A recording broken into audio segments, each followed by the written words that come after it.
Hi, my name is Kristen and welcome to No Copay Education. In this video, I'll discuss how I was able to increase my MCAT score by 16 points. So let's get started. Starting out, I didn't really know which MCAT resource to use, so I talked to some of my friends. I know there's different resources like Kaplan, Princeton Review. I know Altius is a popular one, but I chose Kaplan because my friend did recommend it to me, and so afterwards I checked out their website and I did a free class as a trial, and I liked the setup of the course, so I decided to enroll. I know that you could study for the MCAT for free, or you could study with a test prep company. It just depends on your budget, how much you're willing to spend, and then also, I guess, your resources. I started studying for the MCAT in August 2017. The first week that I did enroll in Kaplan, I took a diagnostic test just to see where I stood in my MCAT score. And for Kaplan, they do like a half diagnostic exam, so you take the test in 4 hours rather than the full 8 hours. I would recommend taking the test, a full length test rather than a half length test, just to build your stamina and know what you're going into before you actually start studying. Kaplan has 3 different types of courses that you can enroll in. I decided to enroll in the live online class. This setup allows me to choose a scheduled time to actually, I guess, enroll and attend the class. It's kind of like doing a virtual classroom, and I was able to interact with the professor and the teachers online. It's kind of like Skype, where you see them but they don't see you, and there's like a chat room where all the kids can like ask questions, and then there's different professors who can answer your questions while the teacher is teaching online. And so at first I was able to attend these classes, but my schedule got in the way, so they have this option where you can just watch the recorded lectures rather than just attending the class. So before you start studying, I would make sure that you know how you study and how you learn. So for me, I was more of an audio and visual learner. So watching these Kaplan videos, watching YouTube videos, and using highlighters were my main tools in studying for this test. I have my notebooks that I studied for the MCAT, and I'm more of a repetition type of person. I really like to write down my notes, and then from there I condense them until I have just one sheet of paper just to study from.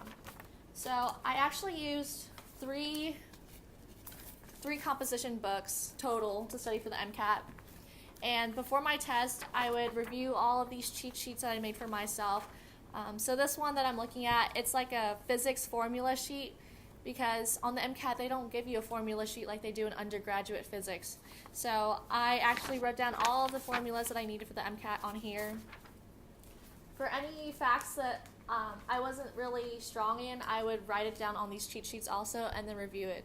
One particular thing that I think Kaplan did really well was that they would have these channel videos as part of their bundle for studying.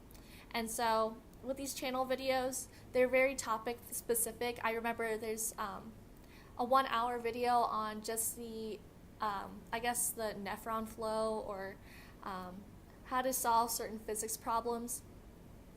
These are really helpful, especially if you're weak in a particular section, so that you can just watch it and review. Kaplan provides 12 tests that you could take. I would recommend that you take each of these tests seriously. Make sure to take it in an environment where you know that you'll stay focused. You won't get distracted with your roommates or your siblings running in and out of the room. And make sure you take your bathroom breaks and your food breaks at the correct time.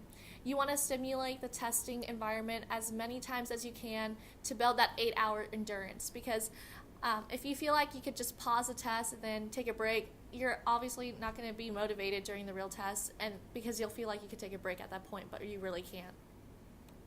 And one important tip I would say is do not retake any of the old MCAT tests. I know it may be tempting, especially if you feel down about like getting questions wrong, but the MCAT is not like your undergraduate class. You can't really review certain questions and expect that question to be on the test again. The MCAT, they reword and they rewrite questions to be in different ways, because the MCAT, they integrate sciences so that biology and chemistry can be incorporated in one question rather than just having separate chemistry and physics questions. I have some tips that I want to give you guys that I wish I knew before studying for the MCAT. My tip number one would be make the MCAT your priority.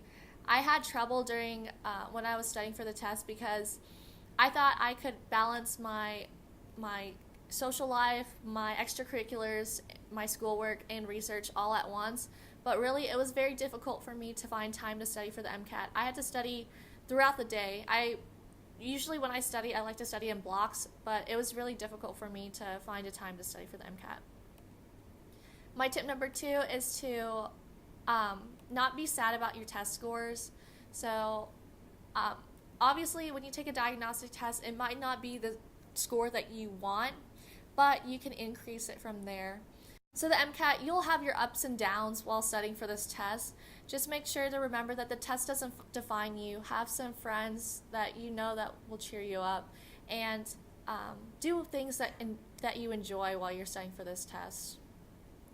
Number three, I would say know that you could retake this test. I had to retake this test twice because I had a very bad mindset taking the real test my first time during the car section.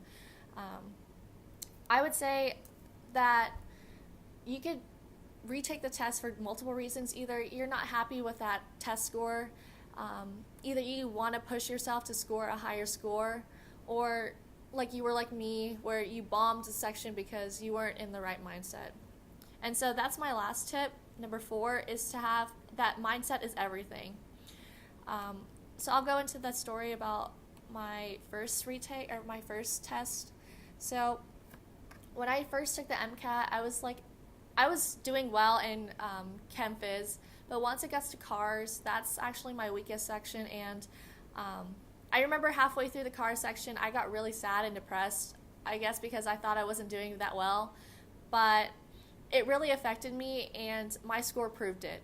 However, after the car section, I actually took my break, and I tried to pep myself up and remember that, I trained hard studying for this test and I should be able to do well. So biochem and sociology and psychology, I actually did my best. So I would say that from taking the MCAT, you want to build your endurance and you want to make sure that you're in a mindset that is positive. So thank you for watching and stay tuned for our next videos.